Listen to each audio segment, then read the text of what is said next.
ఈరోజు చెప్పబోయే కథ నవరాత్రి 7వ రోజు కాళరాత్రి దేవి కథ. కాళరాత్రి అవతారం. మహిషాసురుడు సంహరించబడిన తరువాత కూడా రాక్షసులు ఆగలేదు.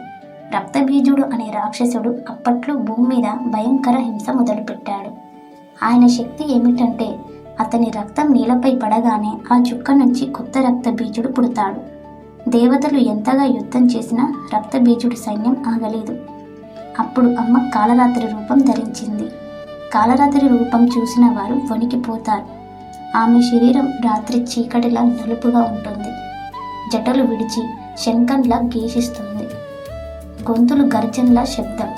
4 చేతులు, ఒక చేతుల్లో ఖడ్గం, మరొక చేతుల్లో కటాటి, మిగిలిన 2 చేతులు వరమిచ్చే, భయాన్నిచ్చే, తొలగించే ముద్రలు. కళ్ళ కదలికలో పర్వతాలు కంపుతాయి. వాహనం గాడిద. ఆమెను చూసిన రాక్షసులు భయంతో పారిపోయారు. రక్తబీజుడు అమ్మను చూసి ఇంకా ఎక్కువ కోపం తెచ్చుకున్నాడు. తన రక్తం చిందించి మరిన్ని రాక్షసులు పుట్టించాడు. దేవతలంతా భయపడ్డారు. అప్పుడు కాళరాత్రి ఉగ్రరూపంలో అరించింది. ఇప్పుడు నీ ఆట ముగిసింది రక్తబీజుడా అని అంటుంది. ఆమె తన నాలుకను బయటకించి చాచి రక్తబీజుని రక్తం కారగానే దాన్ని తాగేసింది.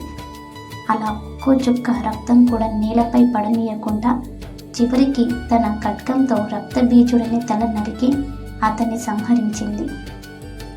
భక్తులకిచ్చే ఫలితం ఏమిటంటే కాళరాత్రి దేవిని పూజిస్తే అన్ని రకాల భయాలు, దుస్థితులు తొలగిపోతాయి.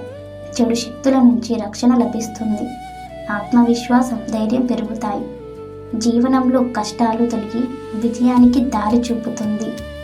ఆమె ఉగ్రరూపం ఉన్న తన భక్తులకు తల్లి ప్రేమలాగే ఉంటుంది.